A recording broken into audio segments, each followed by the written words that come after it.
J'étais en train d'expliquer que voilà, donc c'est Bob qui a été mon coach, mon formateur lorsque j'étais chez Airbus, que j'étais manager. Donc Bob a formé pendant plus de 30 ou 35 ans là, des managers, des leaders, un peu du monde entier, là, puisque Bob est britannique à la base. Je pense que vous allez vite reconnaître à l'accent, mais il parle français super bien et il vit en France. Donc voilà, il forme beaucoup de monde. Et aujourd'hui, il va nous expliquer le concept de force mentale. Comme je disais, c'est pas directement lié comment dirais-je, à la recherche d'emploi pure d'entrée de jeu.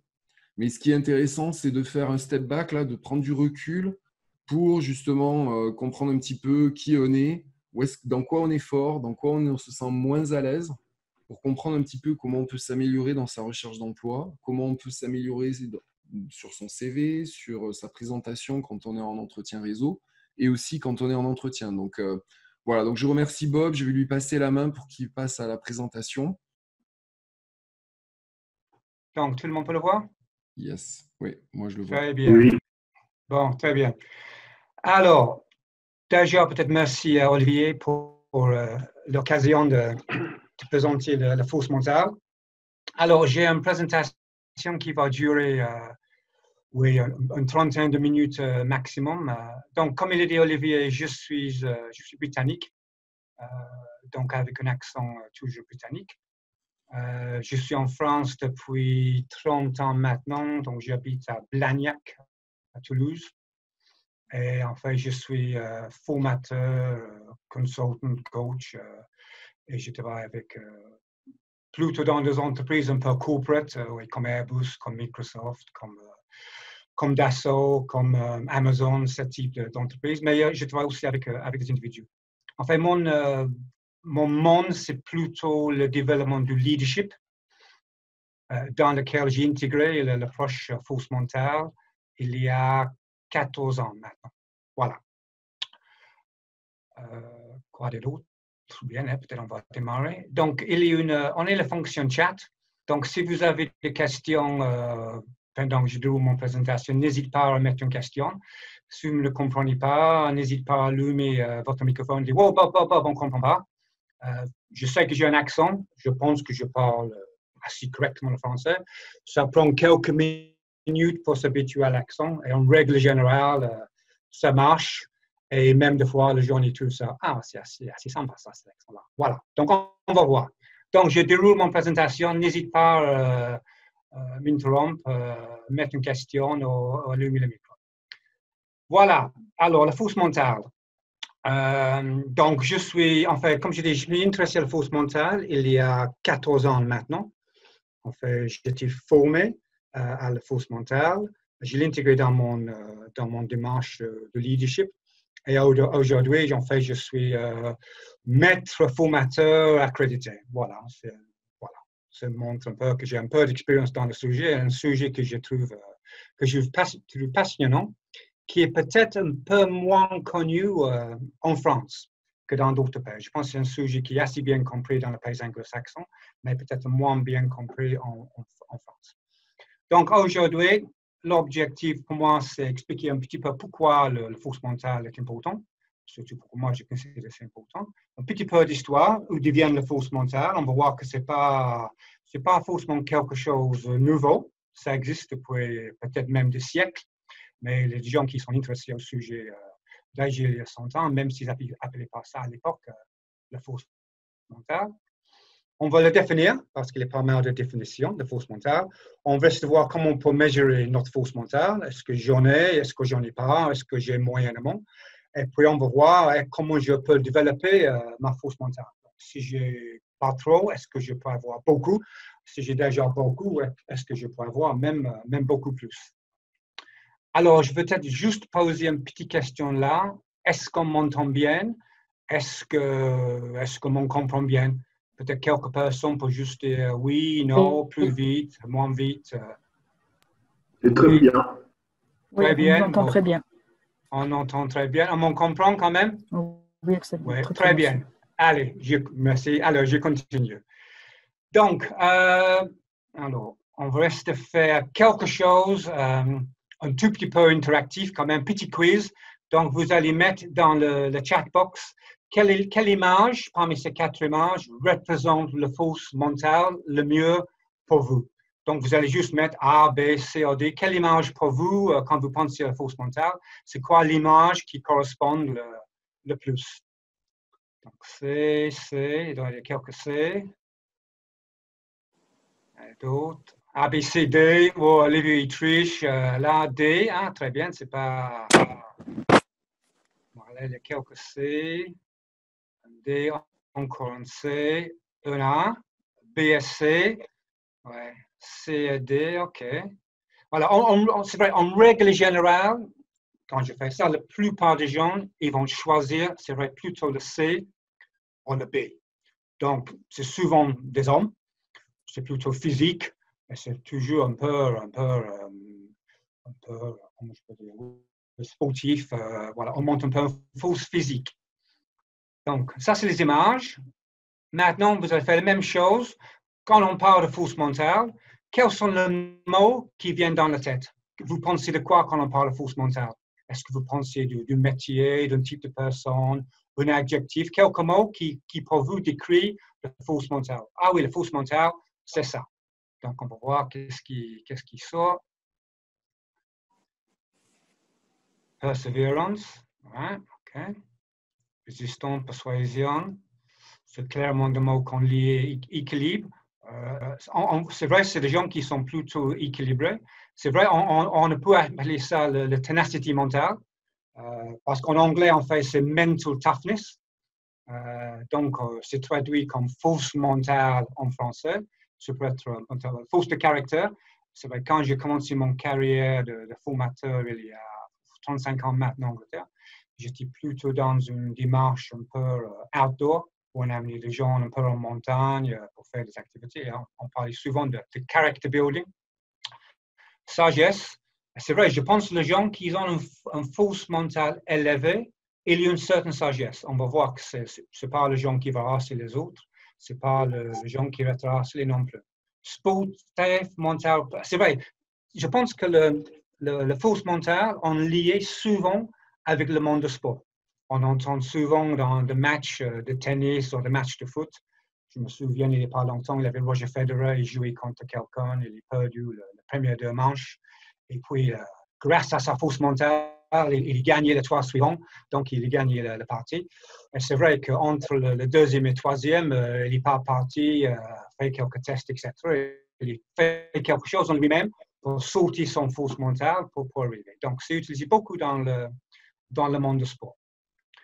Alors, c'est vrai que si on surfe un peu sur le web, on va trouver plutôt des images, c'est vrai, plutôt masculines, plutôt sportifs, militaires, voilà, plein de testostérone, voilà, de visages durs, etc.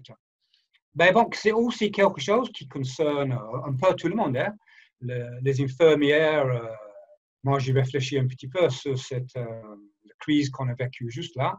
Je me suis dit quand même, les infirmiers qui sont face aux gens qui meurent jour en jour, je pense que pour soutenir tout ça, il faut avoir une certaine ténacité, une certaine persévérance, donc une certaine force mentale.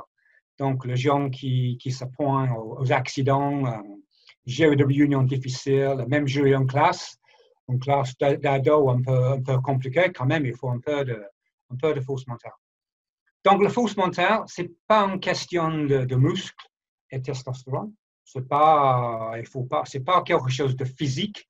Comme je dis, c'est vrai, c'est quelque chose qu'on lit souvent avec le sportif, mais ce n'est pas une question de faire de press-ups, courir, avoir de gros biceps et tout ça. Ce n'est pas tout ça. Enfin, on va voir, c'est plutôt une attitude. Donc, une attitude qu'on utilise dans des situations difficiles. Donc, ce n'est pas souvent on dit, ouais, il faut le nerf d'acier d'un Terminateur, les émotions d'un plancton. Donc, c'est souvent le mec, il avance, il est 20 km, voilà, pas d'émotion, c'est pas tout ça. En fait, nous avons tous besoin de force mentale pour être performants dans nos défis quotidiens. Donc, nos défis quotidiens, c'est peut-être pas faire face aux gens qui vont mourir, c'est pas faire face à Roger Federer, Rafael Nadal, mais on est tous de petits défis, ou même de grands défis dans nos quotidiens, peut-être une réunion un peu compliquée, un projet à mener jusqu'au bout, un entretien d'embauche à faire face, voilà, et plein de choses où en fait on a besoin de cette attitude, cette persévérance, cette ténacité pour bien s'en sortir. Donc, il y a pas mal d'études sur le force mentale depuis une vingtaine d'années et ils montrent quand même que les gens qui ont une force mentale élevée, en règle générale, ils sont plus performants que ceux qui n'ont pas. Donc, ça peut expliquer à peu près 20% de l'amélioration de performance. Les gens qui sont en force mentale élevée, ils sont souvent un comportement beaucoup plus positif, beaucoup plus volontaire, beaucoup plus ouvert, prendre de challenge, prendre de risques, plus que je peux, au lieu de je ne peux pas. Plus de bien-être, parce qu'ils sont mieux en eux. Donc, on va voir tout à l'heure, il y a une notion de confiance, de maîtrise de soi-même qui joue dans tout ça. Donc, ça donne une notion de bien-être. Et souvent, c'est les gens qui ont plus d'aspiration. On peut voir un peu la différence entre la résilience et la force mentale. Parce que c'est les gens avec la force mentale, en règle générale, qui ont un peu plus d'aspiration que les gens qui ont simplement, entre guillemets, de résilience. Donc, une très brève histoire de la force mentale. Alors, le premier qui sont vraiment planchis sur le sujet sans le savoir, c'était la fin de les années 1900. Donc, c'était Galton, c'était une Britannique. Enfin, lui, il est le père, si je me souviens, de tout ce qui est test psychométrique. C'est une de les premières qui a posé les mêmes questions à plusieurs personnes différentes pour faire des comparaisons, pour faire des statistiques. Il était statisticien. Et James, lui, il est le père psychologique américain. Donc, ils ont travaillé sur la notion d'accomplissement. Ils voulaient comprendre un peu tous les deux dans leur camp pourquoi certaines personnes, ils avaient cette nécessité s'accomplir, et en fait s'accomplir plus que d'autres. Est-ce qu'il avait des caractéristiques, est-ce qu'il avait quelque chose qui d'autres n'avaient pas? Donc, en termes de leadership, on était un peu dans l'époque de The Great Man. Donc, c'était des hommes, il n'y avait pas beaucoup de femmes leaders à cette époque-là. Donc, on cherchait parmi ces Great Men les caractéristiques qui nous permettaient de s'en sortir, à se réaliser, s'accomplir. Donc, dans les années 50, il y avait un Britannique, Julian Rutter, qui a travaillé sur ce qu'on appelle le locus de contrôle. Lui, il a constaté qu'il y avait certaines personnes qui avaient un boussole à l'intérieur. En fait, ils étaient guidés par leurs propres sentiments, leurs propres valeurs, leurs propres envies, leurs propres désirs. Et d'autres, ils étaient plutôt contrôlés par l'extérieur. Donc, les envies des autres, les envies des autres, les désirs des autres. Donc, ils se pliaient aux autres. Et d'autres, ils se pliaient plutôt à eux-mêmes. Donc, il constate quand même qu'on a besoin de cet équilibre dans tout ça. On ne peut pas juste se référer à soi-même, parce que souvent, on est avec les autres. Et on ne peut pas non plus juste se plier aux autres. Donc, ça, on va voir qu'aujourd'hui, en fait, le mot maîtrise, c'est un maître mot dans le force mentale. Donc, David McClelland, dans les années 60, lui, il était un gourou dans le monde de motivation. Donc, c'était la fin des années 50, début des années 60, la grande vague de motivation de gens. Donc, on sortit de l'époque où on disait juste ce qu'il faut faire aux gens. On essayait de les motiver, etc. Donc, lui, il travaillait sur le besoin de réussite. Donc, certaines personnes, ils avaient ce besoin de réussir. On est un peu dans l'accomplissement, le besoin de réussir. Et d'autres personnes, ils n'avaient pas ce besoin. Donc, dans les années 70, là, il y a un vrai marqueur dans le développement des connaissances de force mentale. C'est une femme américaine, Suzanne Corboza. Elle a travaillé ce qu'elle appelait à l'époque la hardiness. En fait, elle a étudié des étudiants sortant de grandes écoles américaines, MIT, Harvard, Smithsonian Institute, tous ces universités-là. Donc, des études qui sautaient avec un bon diplôme, voire des fois 2 diplômes, un master, voire un doctorat, etc. Et enfin, il y a certains qui sombraient quelque part dans l'inconnu, donc ils ne sont pas really élevés, et d'autres faisaient de grandes choses. Donc, elle voulait comprendre un peu qu'est-ce qui différenciait ces gens-là. Et elle a commencé à utiliser le terme hardiness qu'on traduit aujourd'hui un peu plus par la force mentale. Mais elle, c'est un vrai marqueur dans le développement. Pour les Boris Cyrulnik aussi, qui travaille pas mal sur la résilience, et c'est vrai, il y a pas mal de similarités entre la résilience et la force mentale. Et puis, dans les années 2000, c'était une prof psycho britannique qui a vraiment synthétisé tout ça et créé un modèle, une représentation de la force mentale, le mental toughness, qui aujourd'hui est devenu un peu le benchmark, ce modèle qui est reconnu par l'Institut psychologique britannique, américain, d'autres. C'est un peu le modèle qu'on utilise aujourd'hui. Bon, les gens qui continuent, il y a plusieurs personnes qui travaillent sur le grit, le mindset, etc. Ils reformulent un peu les choses existantes à leur propre source, ils créent des petits questionnaires, etc. Mais aujourd'hui, on est dans quelque chose qui est plutôt bien connu aujourd'hui et on arrive à une définition. Donc, c'est défini comme en fait, c'est une partie de notre personnalité. Donc, c'est une qualité évolutive qui détermine en partie comment chacun de nous va affronter nos stress, la pression, nos défis, nos challenges, etc. Donc, qualité évolutive, donc c'est une qualité, en anglais, on dit plastique. Donc, c'est quelque chose qui peut évoluer. Et en fait, on va voir tout à l'heure, en fait, il évolue naturellement avec la vie, parce que tous les petits problèmes qu'on doit faire face, tout ça, ça nous aide inconsciemment quelque part à développer notre force mentale, mais aussi avec un petit coup de pouce, on peut aussi l'aider à avancer. Alors, peut-être avant que je passe au modèle, ça va jusque-là? Est-ce que vous avez des questions? Est-ce qu'il y a quelque chose qui n'est pas clair? Non, si personne ne dit rien, je continue. Et on dit que Olivier dit tout OK. Bon, si Olivier dit tout OK, bon, je continue. Alors, donc, aujourd'hui, on est un modèle. Donc, on voit en haut à droite le petit symbole là. En fait, ça, c'est la version britannique du modèle. Donc, en fait, c'est un modèle on va voir que la force mentale, il est construit de ce qu'on appelle en anglais de construct. Donc, c'est en fait, c'est une partie de personnalité qu'on ne peut pas toucher.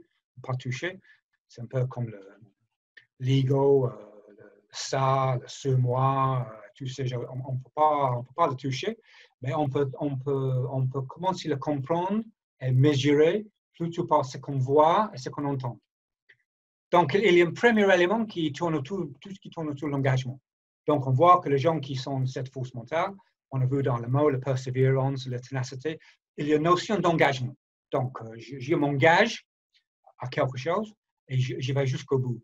Alors, la question, je m'engage à quoi? Enfin, je m'engage vis-à-vis des défis. Donc, une notion très importante dans la force mentale, c'est un élément qui le distingue de la résilience.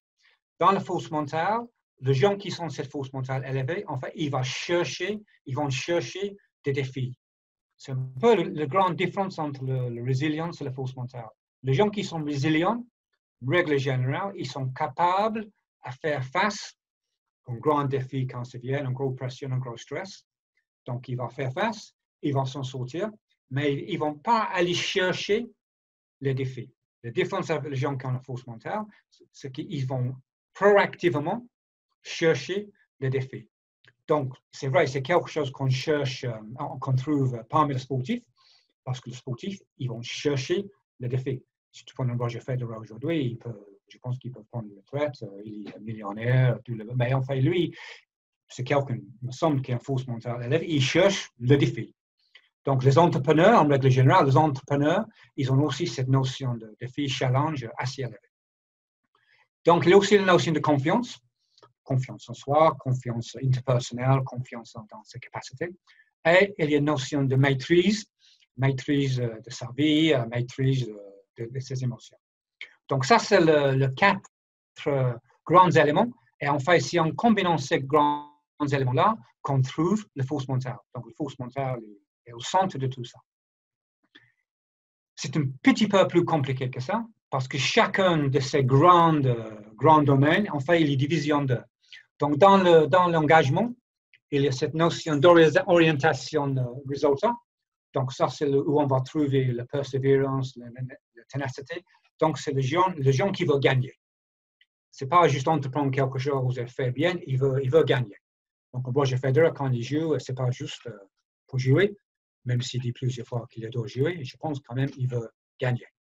Donc, il y a cette notion persévérance, gagner, mais il y a aussi une notion, ce n'est pas gagner n'importe quoi. C'est les gens, ils aiment définir des objectifs clairs, ils savent où ils vont. Donc, ils ne s'engagent pas dans n'importe quoi, ils ont des objectifs bien clairs, souvent on parle de smart objectifs, ils sont spécifiques, mesurables, etc. Ils savent où ils vont, et donc ils veulent réussir. Donc, dans le parti défi, le challenge, il y a deux choses. Il y a une orientation risque. Donc, c'est les gens qui ont ce goût de prendre le risque, ce goût de sauter de sa zone de confort, tester des choses nouvelles. Et aussi une orientation d'apprentissage. Donc, je sors de mon zone de confort et même si je réussis, je vais apprendre ça. Et si c'est un échec, je vais apprendre ça aussi. Donc, je prends tout comme une opportunité, une occasion pour apprendre les choses. Là, dans la confiance, il y a deux choses. La confiance interpersonnelle.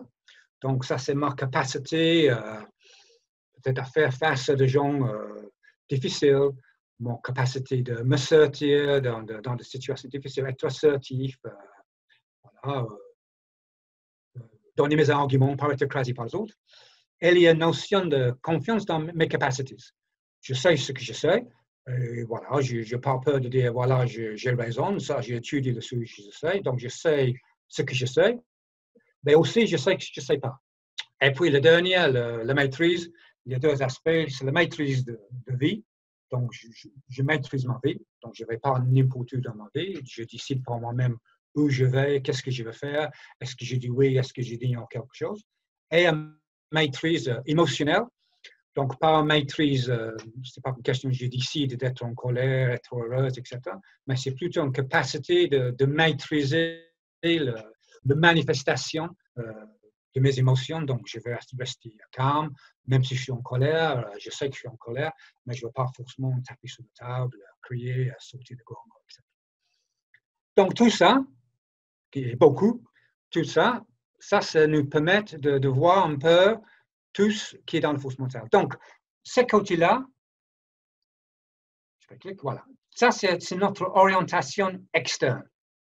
Donc là, on est dans le défi, on est dans le risque, on va prendre des choses en main, on va prendre le challenge, le défi, on va définir les objectifs et on va essayer de réussir. Donc là, on est clairement peut-être plus dans le faire, on est dans l'extérieur. Et là, on a une orientation plutôt interne. Donc ça, c'est plutôt moi. Donc, je suis confiance en moi, j'ai confiance dans mes capacités, je maîtrise ma vie et je maîtrise mes émotions. Donc, cette orientation interne, il nous permet d'être confortable dans une crise, dans un challenge, dans un défi. Donc, si je me maîtrise, je maîtrise mes émotions, je me sens bien, je connais le sujet, je suis confortable. Mais bon, ça ne suffit pas. Si je suis là, je suis un peu peut-être le moine zen qui est là, voilà, la maison en train de brûler, mais moi je suis le moine zen. Voilà, je regarde, c'est intéressant, la maison qui brûle, moi je suis bien. Donc, nous on est des gens d'action, donc ce n'est pas juste une question d'être confortable dans la crise, c'est d'être performant dans la crise. Donc, et tout ça, ça nous donne cette capacité qu'on a de se sentir confortable dans les situations difficiles et être performant dans les situations difficiles. Donc, souvent, on dit en fait que la force mentale, en fait, c'est une attitude en action. Donc, ce n'est pas juste l'action, ce n'est pas juste l'attitude, c'est les deux. Voilà.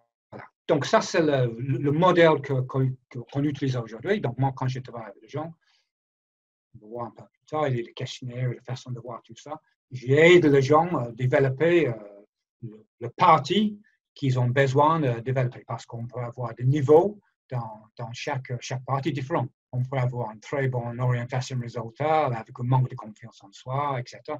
Et ça va dire des choses différentes de chaque personne. Alors, je reviens à le premier niveau, parce que si on monte dans le 8, ça c'est bien un peu compliqué. Donc, là, on peut voir de l'extérieur, qu'est-ce que ça ressemble à quoi? Donc, looks like, donc les gens qui sont engagés, on a vu le mot, ils sont tenaces, ils sont focalisés, ils sont déterminés, ils ne lâchent pas. Donc, ça sounds like, voilà, il ne faut pas lâcher, voici une alternative, n'oublie pas l'objectif, on peut arriver. Donc, c'est les gens, ça se voit, ça s'entend. Je pense, en soi-même, ça se sent. Donc, je me peut-être senti un peu dans la zone, je me sens engagé. Donc, on sent ça aussi. Quand on est dans les gens dans les défis, ça se voit, c'est les gens, ils sont plutôt ouverts, ils sont optimistes. Voilà, je vais essayer ça. Pourquoi? On va voir comment ça passe. C'est les gens, ils sont enthousiastes. Ça sent qu'on voit là, on peut essayer ça. Oh, il va voir qu'est-ce que j'en pense de ça. Voilà, il y a des choses, rien tenté, rien gagné. Bon, je vais essayer. Dans la confiance, bon, les gens, ils ont un look assertif. Ils sont ancrés.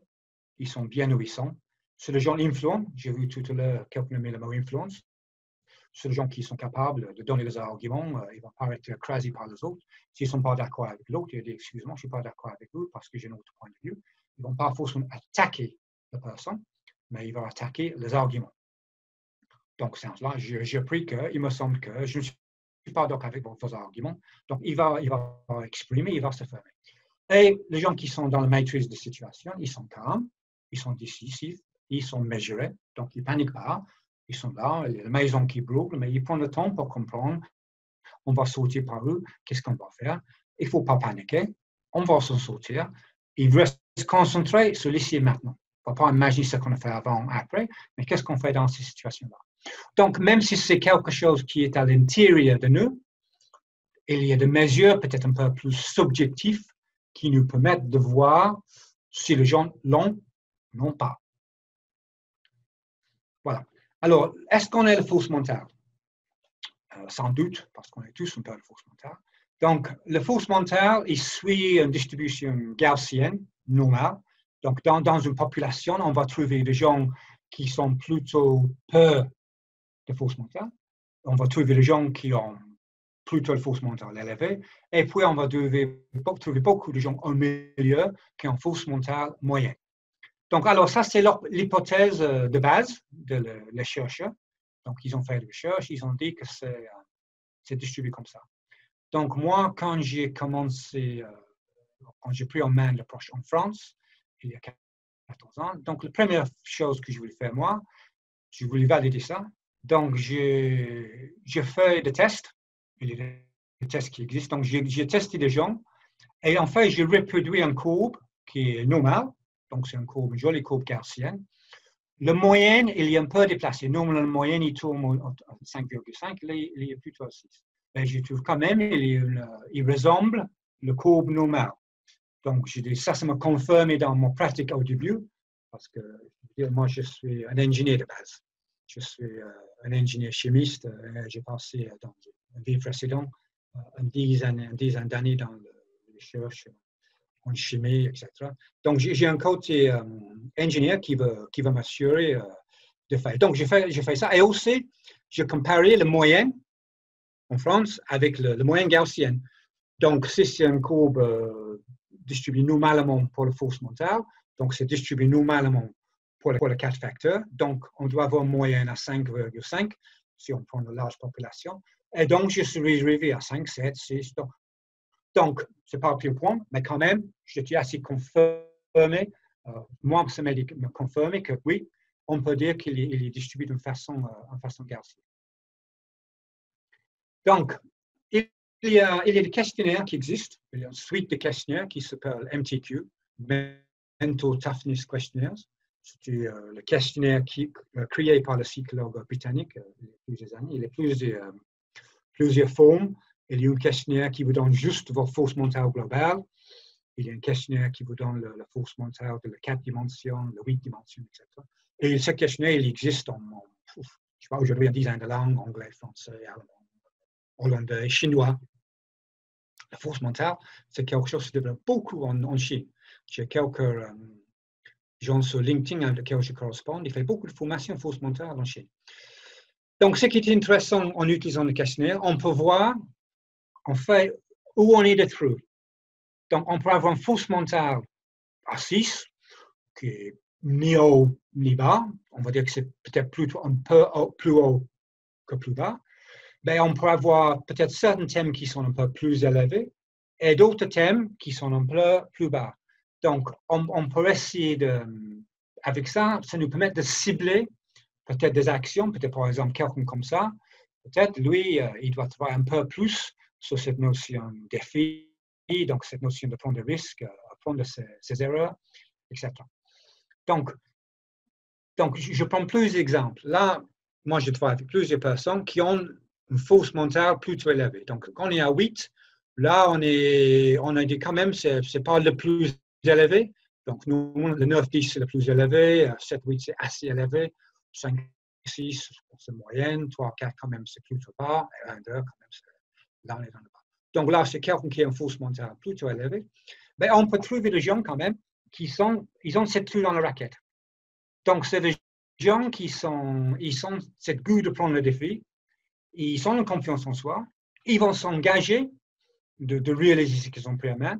Ben, en fait, ils maîtrisent un peu, très peu la vie. En fait, ils ne prennent peut-être pas le bon défi, ils s'engagent peut-être sur les mauvaises choses. Donc, ils ont peut-être plutôt besoin de réfléchir sur, en fait, un peu, qu'est-ce que j'ai fait avec ma vie? J'ai picote un petit peu, donc j'ai fait pas mal de choses, je m'engage, j'ai fait des trucs, mais en fait, je ne sais pas où je vais dans ma vie. On peut avoir la même chose, plus sur l'engagement. Là, il y a quelqu'un qui prend le défi, il maîtrise, il choisit pourquoi il prend ce défi-là, il se confiance en lui. Mais en fait, quand c'est bien l'engagement, il passe peut-être au suivant. Donc, il réalise, mais il ne va pas jusqu'au bout. Donc, lui, il a peut-être besoin plus de travailler, peut-être sa ténacité, sa persévérance, peut-être mieux clarifier ses objectifs, mieux clarifier ce qu'il va faire. On peut avoir des gens qui sont en manque, entre guillemets, de défis, donc maîtrise levée, ils s'engagent, etc. Mais en fait, ils s'engagent sur, en fait, quand on creuse un petit peu, en fait, c'est des petits défis. Donc, ils sortent un tout petit peu de leur zone de confort et peut-être ils ont besoin d'aller un peu plus loin. Et même chose, on peut avoir ce cas de figure-là. Et en fait, ça, c'est un cas de figure que j'avais il n'y a pas longtemps. Je fais le test avec quelqu'un, en fait, c'est quelqu'un que je connais, une formatrice très, très compétente, qui a une bonne réputation. Et quand j'ai sorti le profil, en fait, j'ai vu ça, et je me suis dit, quand même, là, je suis surpris. Et en fait, en discutant avec la personne, en fait, elle a un manque de confiance, surtout dans ses capacités. Elle agit bien avec les gens, mais elle a un vrai manque dans la confiance dans ses capacités. Elle pense chaque fois que ce qu'elle va expliquer, les gens vont comprendre. Donc, elle passe beaucoup de temps pour se préparer et elle passe beaucoup d'énergie, énergie psychique, énergie émotionnelle sur cet aspect-là. Et en fait, quand je pose la question, je dis, mais quand tu expliques les choses, est-ce que les gens comprennent? Elle me dit, oui, mais toujours pas. Je dis, mais où est le problème? Je dis, oui, mais je me prépare au fond, chaque fois, je révise, même les choses que j'explique depuis des années, je révise pour être sûr. Je dis, peut-être plus besoin. Peut-être c'est déjà là, ancré dans ta tête. Hein. Ben voilà. Donc, on peut avoir une force mentale plutôt élevée, mais avec des trous. Ou on peut avoir des trous un peu partout, on peut avoir tous les cas de figure. Mais ce qui est intéressant avec une approche peut-être plus psychométrique, c'est une approche un peu plus objective, simplement qu'une approche subjective. Et des fois, on peut vraiment cibler un axe à développer. Surtout si on va dans les deux parties de maîtrise, les deux parties d'engagement, etc. Là, ça devient carrément intéressant pour la personne. Alors, donc, comment on développe tout ça? Parce qu'on est tous, on peut avoir beaucoup, on peut toujours continuer, on peut avoir moins, on peut continuer. Donc, comme je disais tout à l'heure, notre force mentale, il se développe d'une façon naturelle. Quand on fait des études, il y a pas mal d'études qui montrent que les gens des âges différents, de tranches d'âge différents, le force mentale globale moyenne de tranches d'âge différents, il est plus élevé. Déjà, moi-même, j'ai fait une petite étude il y a quelques années maintenant avec des apprentis. C'était dans une école d'apprentis. Et en fait, j'ai pris il y avait trois niveaux. Il y avait première année, deuxième année, troisième année. Et en fait, je mesurais leur force mentale. Bon, c'était une petite échantillon, mais chaque année, il y avait une petite amélioration. Donc, ce n'était pas énorme. Je pense qu'il passait on était à 6,4, il passait à 6,7, à 6,9. Je dis, mais quand même, ce n'est pas une étude scientifique, mais je dis, quand même, il avait une amélioration avec l'âge. Et je mesurais aussi la force mentale de leur prof, qui était bien plus élevée. Bon, c'est un petit indicateur qui me dit quand même, je pense, tout ce qu'on fait dans la vie, les erreurs qu'on fait, le problème qu'on a, ça nous solidifie quelque part. Donc, on peut donner un coup de pouce. Donc, on peut aider soi-même à développer son force mentale. Donc, deux choses. Premièrement, c'est un processus conscient. Donc, il faut que c'est clair pour moi, pour la personne, qu'est-ce que je veux développer. Donc, ce n'est pas juste inconscient, bon, je teste ça. Donc, c'est un processus conscient. Donc, je dois savoir ce que je veux améliorer. Et c'est un processus long terme. On ne passe pas d'une force mentale à 2, à force mentale à 8, comme ça. Déjà, je me demande si on peut passer de 2 à 8. On peut améliorer, ça c'est clair. Je ne sais pas où sont les limites aujourd'hui, mais c'est clairement un processus long terme. Le point de départ, c'est une attitude. Parce que c'est un peu ce qu'on est dans notre tête. Est-ce que j'ai confiance en moi? Est-ce que j'aime prendre le défi? Donc, c'est une attitude. Donc, il faut le petit déclencheur dans la tête qui change mon attitude de je ne peux pas à je peux. Donc, ça se fait en fait par une agrégation de micro-changements. Donc, c'est pas la peine de dire, voilà, je fume, voilà, je vais arrêter de fumer le lendemain. 9 fois sur 10, ça n'arrive pas comme ça. Donc, je vais arrêter de fumer, je vais fumer 20, je vais fumer 15, je vais fumer 10, je vais fumer 5. Donc, je ne cours pas de tout. Donc, le mois prochain, je vais faire un marathon. Donc, je ne vais pas arriver. Donc, déjà, je commence à faire le tour du bâtiment, puis un peu plus, etc. Donc, c'est une agrégation de ces petits micro-changements qui, quand ils sont mis ensemble, ça commence de faire un changement significatif. Alors, quelques approches. Ça, c'est la chose que moi, je fais quand je travaille avec les gens. Donc, je travaille avec l'assertivité, je travaille avec ce que j'appelle l'autre des émotions, je travaille sur le locus control, je les aide à définir les objectifs un peu plus smart, être plus focalisé sur la priorité, sortir de la zone de confort, etc. Ça, c'est le genre de choses que je fais.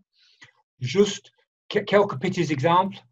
Donc, quand je travaille sur la maîtrise de vie des gens qui sont plutôt peut-être un peu bas, j'utilise l'approche locus de control. Donc, est-ce que c'est moi qui contrôle mon monde? Donc, c'est moi qui décide selon mes valeurs, mes envies, mes principes, mes croyances, mes besoins et tout ça. En fait, est-ce que c'est le monde, les autres, qui décident pour moi selon leurs valeurs, les envies, leurs principes, etc. Donc, est-ce que c'est moi qui sais où je veux aller dans ma vie? Je sais ce que je veux faire avec ma vie. Et donc, j'ai un objectif, j'ai peut-être ma vision de ma vie, et je travaille avec ça. Ou est-ce qu'en fait, je suis plutôt malléable? Voilà, je ne vais pas vraiment aller au ciné ce soir, mais mes amis veulent aller au ciné. Bon, je vais aller au ciné. Et là, pour tout le monde maintenant, il va aller au resto. Moi, je vais aller en montagne, mais bon, alors s'il va aller au resto, bon, je vais aller au resto. Donc, clairement, il y a un équilibre dans tout ça. Si je suis plutôt là, je serais plutôt peut-être un ermite qui vit en montagne quelque part. Je suis complètement là. Je suis plutôt peut-être une espèce de pantin dans un théâtre. Il y a clairement une balance, un équilibre. Mais il faut savoir où je suis. Qu'est-ce que je veux de ma vie, où je veux aller dans ma vie pour mieux contrôler, mieux maîtriser où je vais. Donc, ce côté-là, c'est locus de contrôle élevé, ça, locus de contrôle faible. Donc, l'autre chose que je travaille avec les gens, c'est dans la même zone, les maîtrises, c'est plutôt la maîtrise des émotions.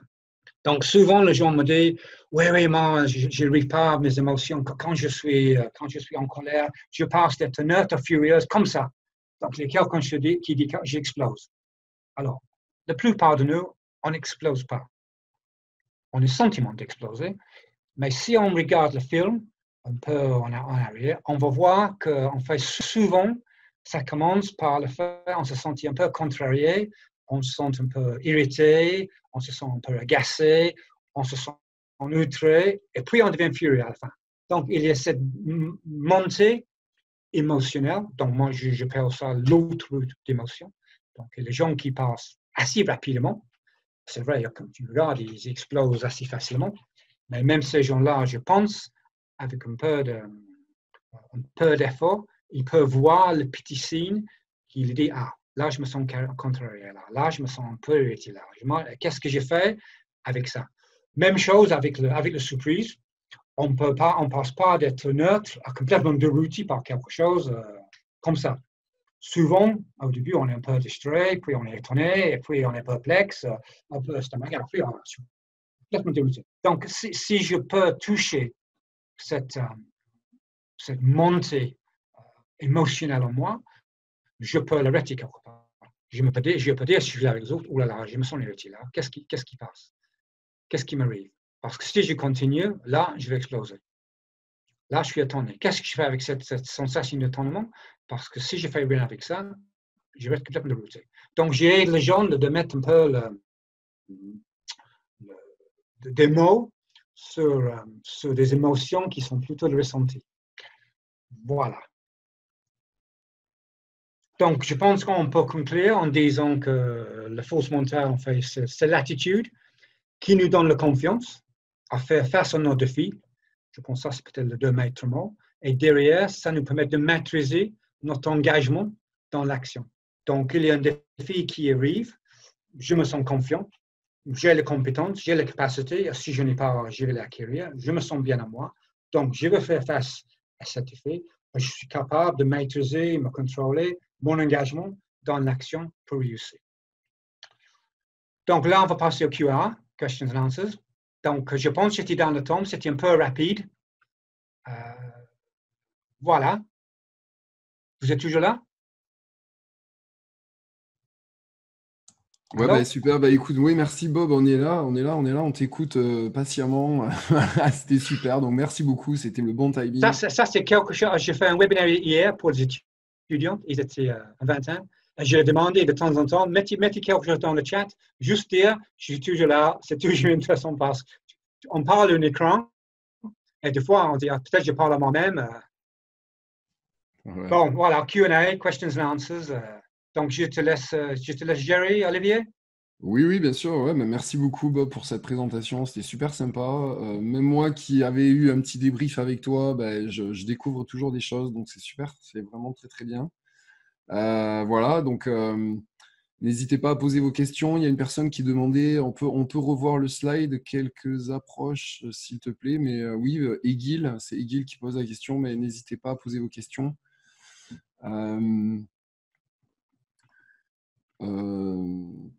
Tac. Voilà. Voilà, ok.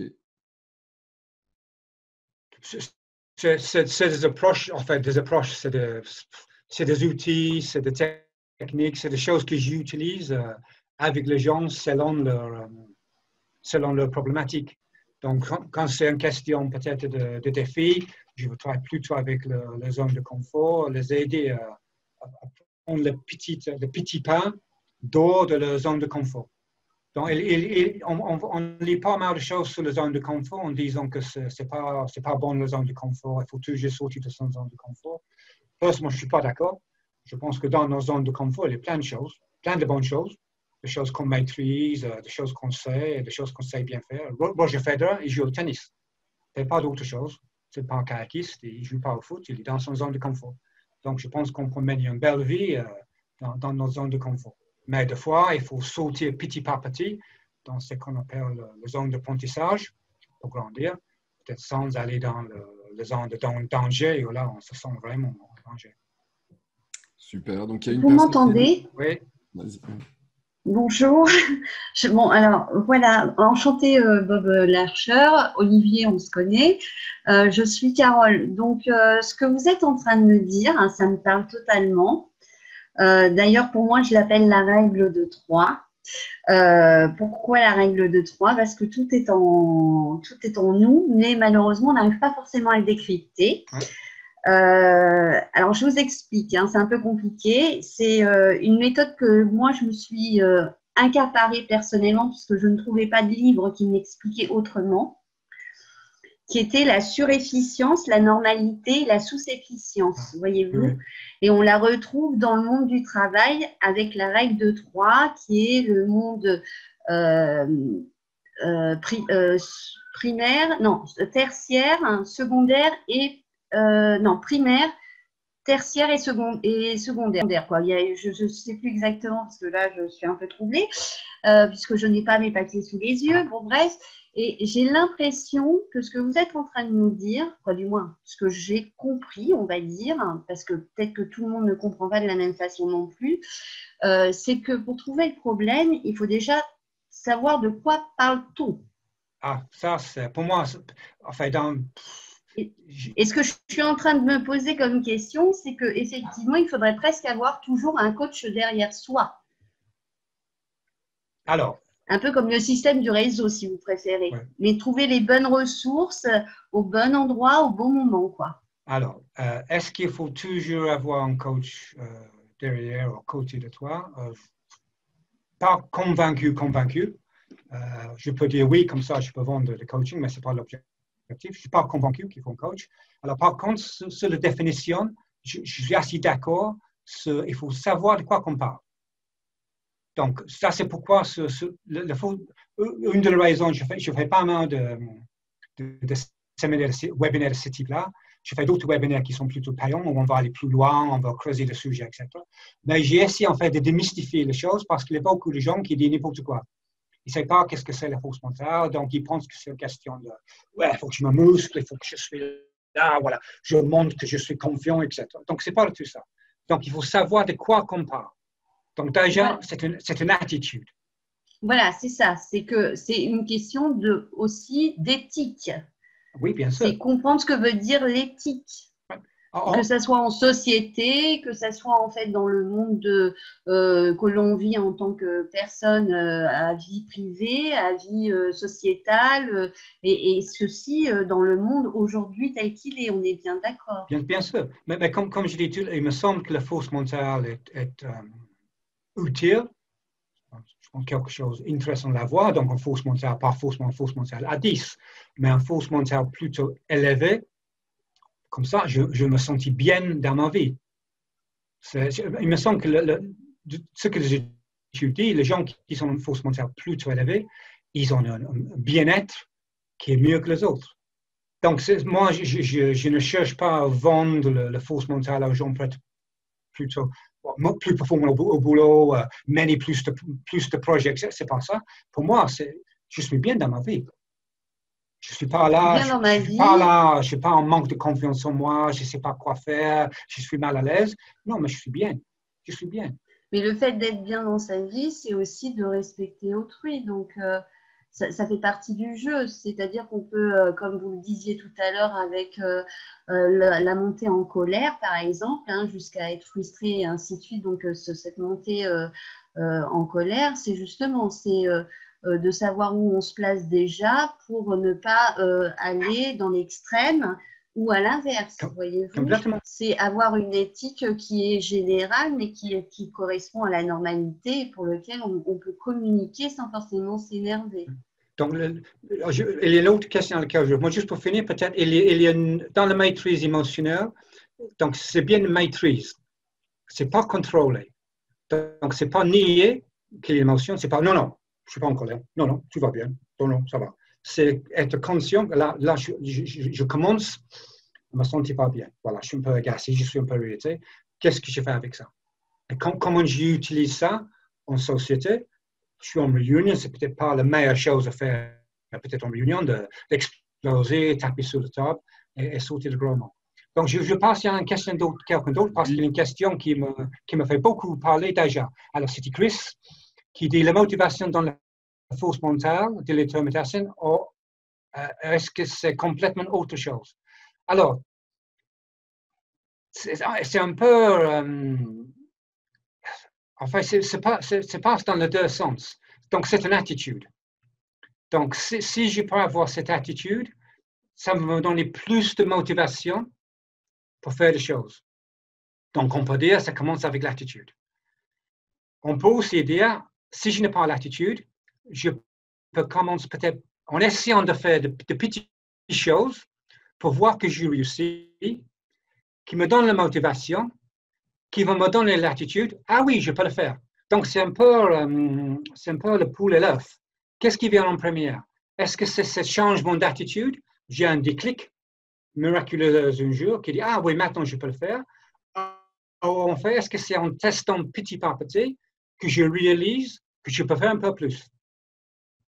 Donc, je ne sais pas si j'ai répondu aux questions là, mais...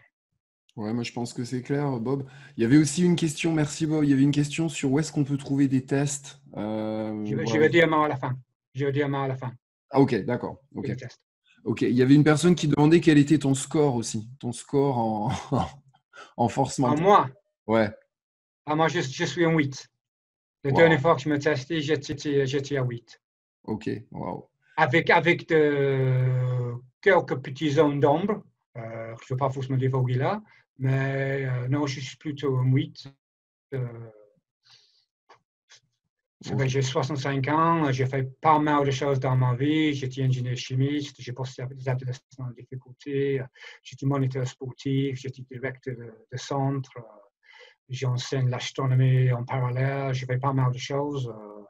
Je pense pas. Et ce qui est intéressant, souvent avec le score élevé, il est un peu le côté obscur de la force mentale.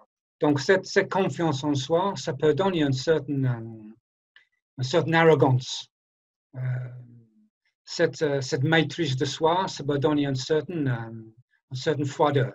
Donc, je ne pense pas que je tombe dans ça, mais voilà, je fais pas mal de choses. Et depuis pas mal d'années, je travaille sur moi, j'étais coaché par moi zen à un moment donné. Voilà, pour répondre aux questions. Ok, super. Ok. J'ai peut-être loupé des questions là qui venaient.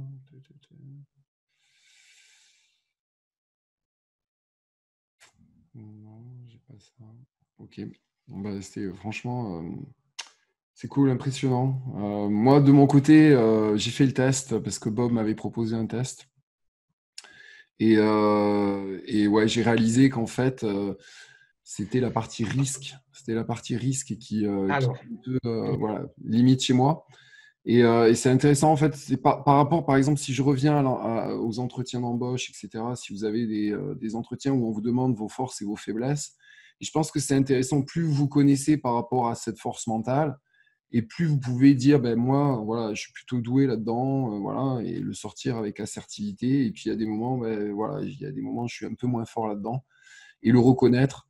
Et voilà, savoir raconter une belle histoire pour expliquer pourquoi vous vous sentez un peu moins bien ou un peu moins fort là-dedans, quoi. Voilà. Et toujours expliquer que vous êtes en conscience. Et c'est ça que dit Bob, en fait, qui est intéressant, comme quand il y a une émotion un peu forte, se dire, oula, je commence à être en conscience, que là, je vais commencer à m'énerver, là. Donc, et je sais que je suis quelqu'un de sanguin, et donc je sais qu'à un moment donné, il va falloir que je me calme. Voilà, quelqu'un qui sait expliquer ça en entretien, qui sait dire, ben oui, des fois j'ai des émotions un peu fortes, mais j'en suis conscient. Et grâce à ça, ben, par exemple, j'ai pu me contrôler à un moment donné où j'ai eu une super mauvaise news. Voilà, et on a expliqué la news. Et ben ça, en entretien, c'est hyper puissant. Voilà. Donc, rassurez-vous, là aussi, moi, je vous dis, je n'ai pas 8 partout dans le test, loin de là. Je mets au défi, d'ailleurs, voilà, Bob, je pense qu'il est expérimenté, il a un certain âge. Voilà, je mets au défi tout le monde d'avoir 8 et plus. Mais voilà, l'idée, ce n'est pas ça qu'on cherche en fait en entretien. Ce n'est pas que vous ayez 8 partout, c'est que vous vous connaissiez. Voilà. Et que vous puissiez voir quelles sont les zones dans lesquelles vous allez pouvoir évoluer. En fait, c'est ça qui compte. En fait. Voilà. C'est pas de montrer. Voilà, les grosses erreurs en entretien, c'est de dire je dois montrer que je suis à 8 partout.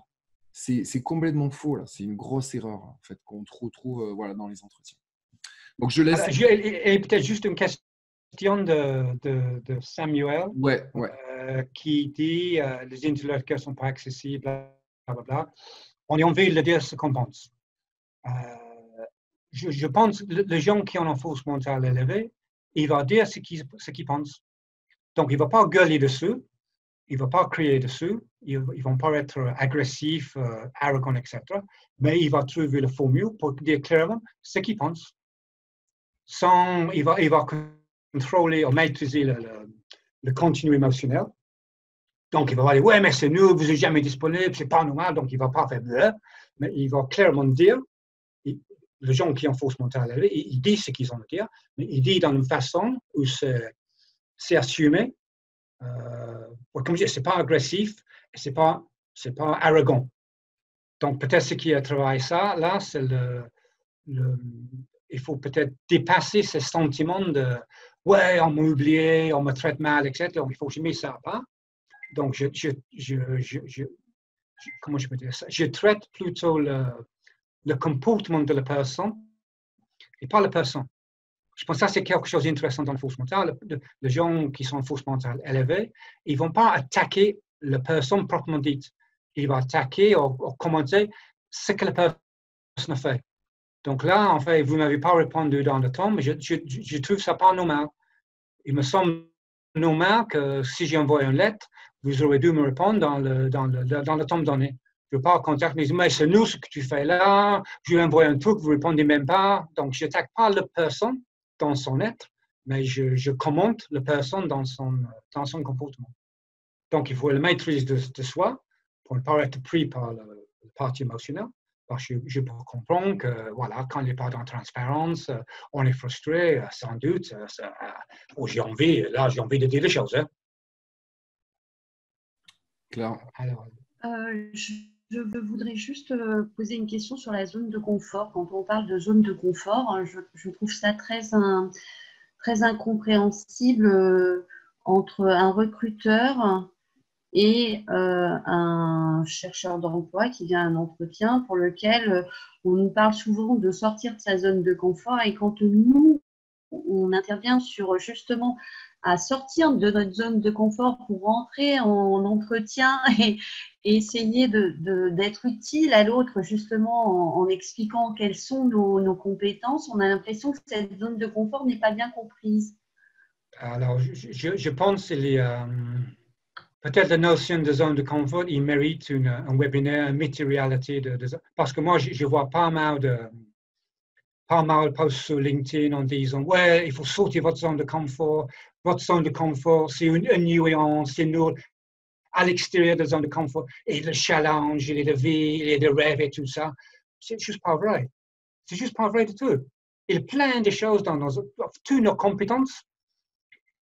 Là, ce que je suis en train de faire là, je suis complètement dans mon zone de confort.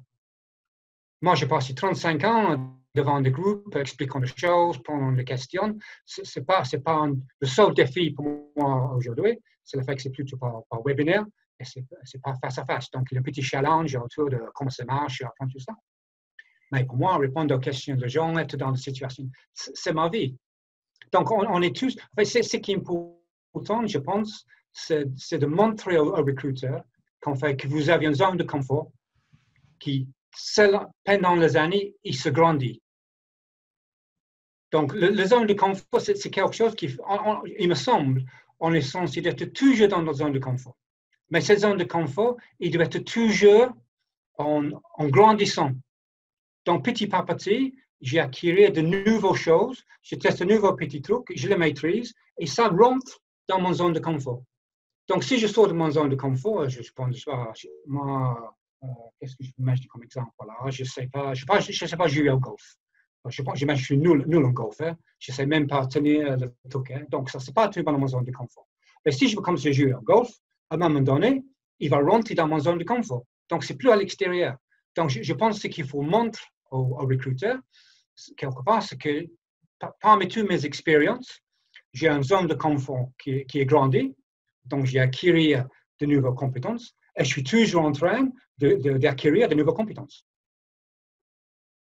C'est ça, excellent. Merci Bob. Merci. Merci beaucoup, ouais, c'est ça.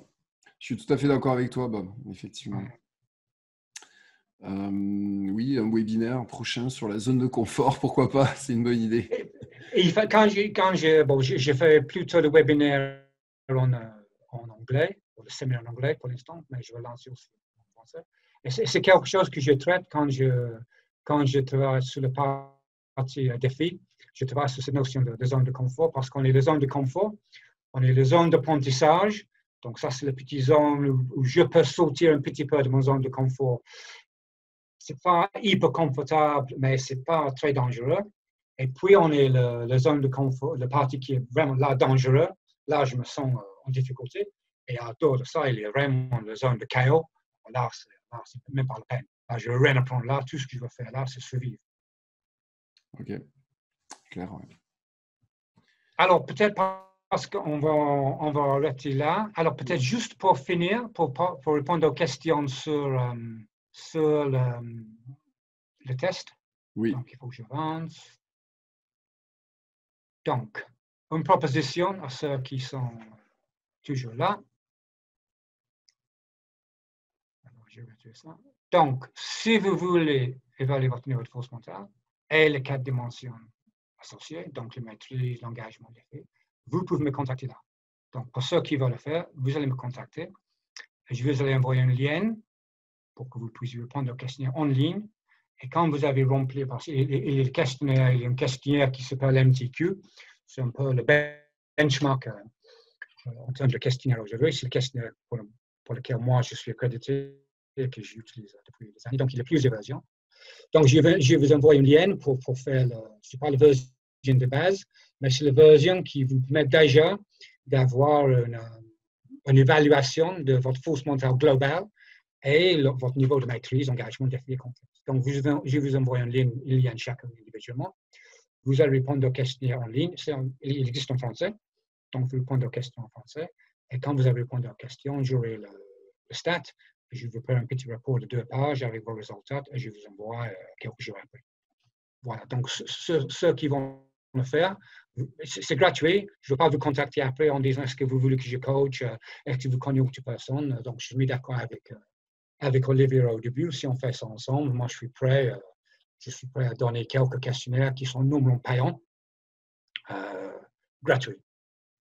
Parce que normalement, selon le type de questionnaire, c'est une trentaine ou quarantaine d'euros, donc ils ne sont pas chers. Mais j'ai dit à Olivier, moi, je suis prêt à faire ça gratuit pour cette webinaire. Voilà. Super, merci Bob pour ton engagement et ta prise de risque. Ouais. Et c'est cool, ouais. Donc n'hésitez pas à envoyer à Bob, donc Bob Larcher. Alors, moi je dis à l'anglaise à Bob Larcher. Voilà, un message sur sa boîte mail et puis voilà, vous pouvez directement avoir un résultat. Moi je trouvais ça très intéressant. En fait, des fois on est en conscience, mais pas complètement. Et d'avoir ce résultat, moi ça m'a vraiment mis en mots. Moi j'ai fait le test que propose Bob. Et ça m'a vraiment mis en mots, ouais, ok, Olive, t'es pas mal là-dessus, mais en défi. Donc, je suis en train de réfléchir à comment je peux un peu sortir de ma zone un peu confort, là, entre guillemets, aller vers du défi un peu plus. Voilà, donc n'hésitez pas à vous tester vous aussi, c'est vraiment super. Et ça vous servira dans tous les domaines, comme on dit, la force mentale, c'est tous les domaines. Voilà, donc merci Bob. Franchement, voilà, c'est super intéressant. C'est toujours grand plaisir. Voilà, si on va couper, là, à moins qu'il y ait vraiment une dernière question, mais je pense qu'on va couper. Non, on peut couper, c'est bon? Ouais, il me semble. Ok, d'accord, ok. Ben, on va couper. Ben, je dis merci Juste si quelqu'un a une question, n'hésitez pas, vous pouvez m'envoyer un mail, je vais répondre. Je ne vais pas rentrer dans de grands échanges, mais si quelqu'un a une petite question, je n'ai pas compris, je serai prêt à répondre par mail. Super, merci beaucoup. Donc, merci Bob pour ton temps. Merci à vous tous d'être venus, c'est vraiment super. Donc, tous les jeudis, live, voilà. Donc, on fera d'autres lives plus recherche d'emploi, peut-être d'autres lives peut-être encore avec Bob, si vous avez aimé. Maybe in English, because it's really interesting to learn everything in English, you know. So, yeah. Merci beaucoup. Merci à tous. C'était top. Merci Bob. Merci pour ton temps encore une fois. Et puis, à la prochaine, voilà. Et puis, on échange, puis on est là sur LinkedIn, et puis on communique, quoi. On échange. Très bien. Ciao, ciao à tous. Bonne fin de journée. Au revoir à tous. Bye bye. Ciao, ciao.